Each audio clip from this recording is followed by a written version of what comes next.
स्वामी समर्थ. सोमवारच्या दिवशी ऐकून तर बघ, ईश्वर आपल्या लेकरांना सत्याच्या प्रकाशात घेऊन जात आहे, जिथे तुमचा उद्धार होईल. तुमच्या आजूबाजूला बरंच काही दिसेल. तू सुद्धा माझ्या या अस्तित्वाचा अंश आहे. माझं म्हणणं लक्षपूर्वक ऐकणे तुमच्या फायद्याचे आहे. पुढची 8 मिनिटं ऐकून घे, भाग्यवंत ठरशील. खूप वेळा लोक भयंकर राग व्यक्त करतात स्वतःसोबत, त्याचा इतरांना मनस्ताप होतो. तर ते कसं ते साज ऐक. कळत नकळत तुझ्या हातून असंख्य चुका होतात, पण तरीही तुम्हाला स्वतःला आवर घालणं कठीण वाटतं. स्वामींवर संपूर्ण विश्वास ठेवून कृती करायचे. जाणून घेण्यासाठी पुढील संदेश वाचून कळेलच.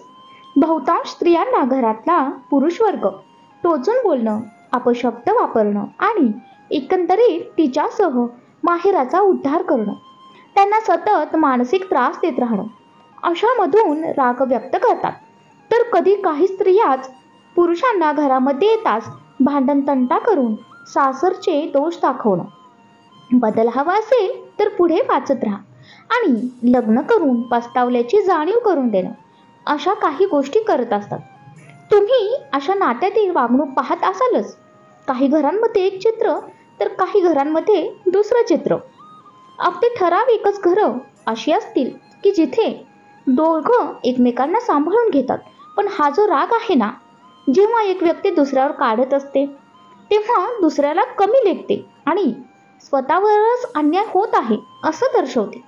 त्यामुळं नंतरच असं म्हणू नका की राग मला करायचा नव्हता, मला चिडायचं नव्हतं, पण मला राग आला.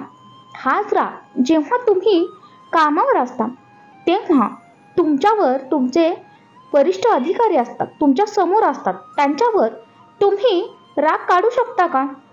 दुर्लक्ष न करता पुढे वाचत राहायचंय. तर नाहीच काढू शकत, कारण तिथे तुमची बाजू कमजोर असते. आदर हा वाटला नाही तरी द्यावाच लागतो. म्हणजेच दुसऱ्याच्या कमजोरीचा फायदा घेऊन स्वतःला सिद्ध करणं, हे कोणत्याही स्त्री किंवा पुरुषांनी थांबवलं पाहिजे. स्वामींचा आशीर्वाद प्राप्त करून घेण्यासाठी तुम्हाला स्वामींवर विश्वास असेल तर आत्ताच सबस्क्राईब करून लाईक कर. मी आहे स्वामींचं बाळ असं लिही आणि स्वामी कुटुंबात सहभागी हो. एकमेकांना समजण्याची भावना तयार होते, तेव्हाच तर राग आपोआप लोप पावतो.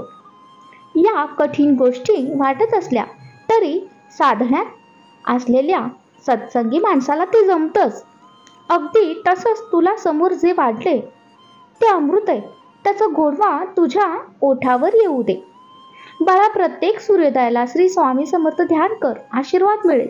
आणि हा संदेश ऐकल्यानंतर श्री स्वामी समर्थ नाम टाईप कर. तुमच्या यशस्वी जीवनासाठी स्वामींनी योजना तयार केली आहे. जे जे घडतंय ते स्वामी इच्छा म्हणून स्वीकार करायचंय.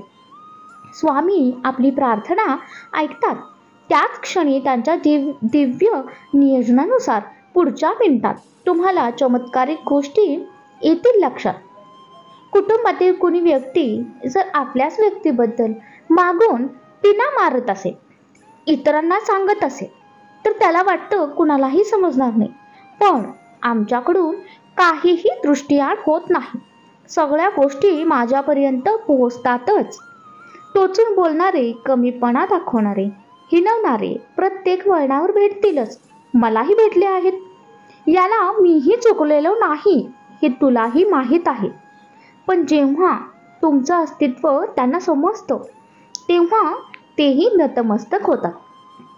खूप वेळा तुझ्यासमोर असे प्रसंग उभे केले जातात की तुझा तोल जाऊन तू आवाच्या सव्वा बडबड करशील, कटू शब्दाने समोरच्या व्यक्तीचा पान उतारा करशील.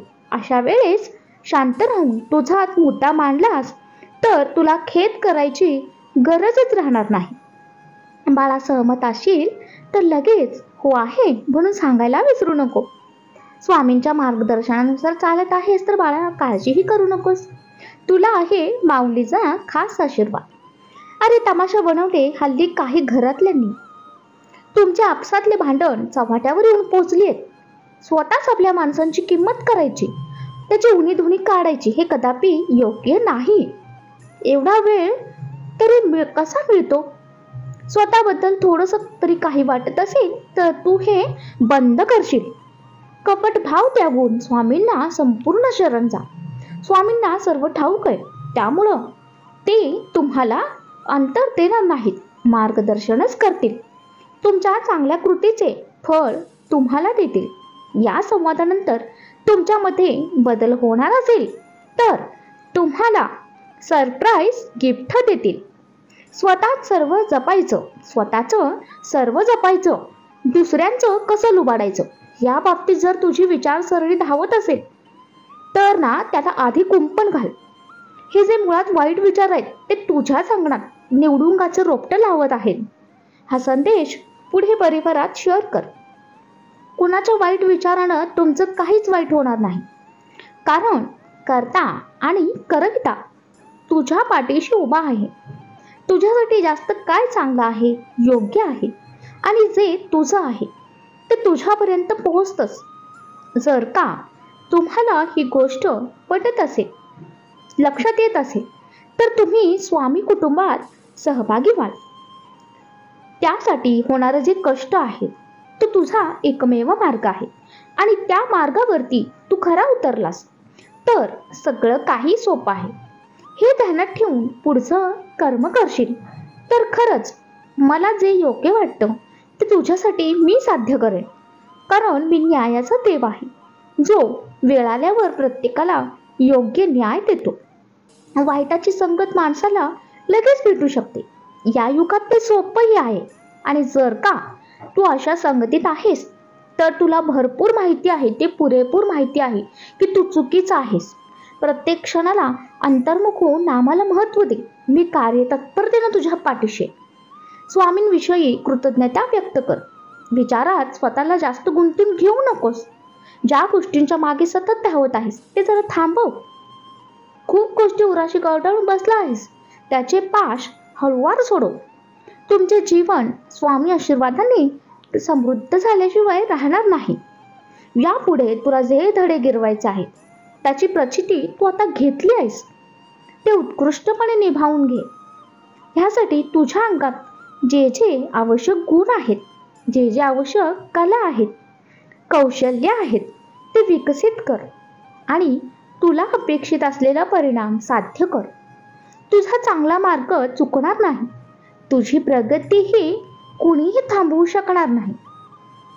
तुमच्या स्वामींचं तुमच्यावर लक्ष आहे.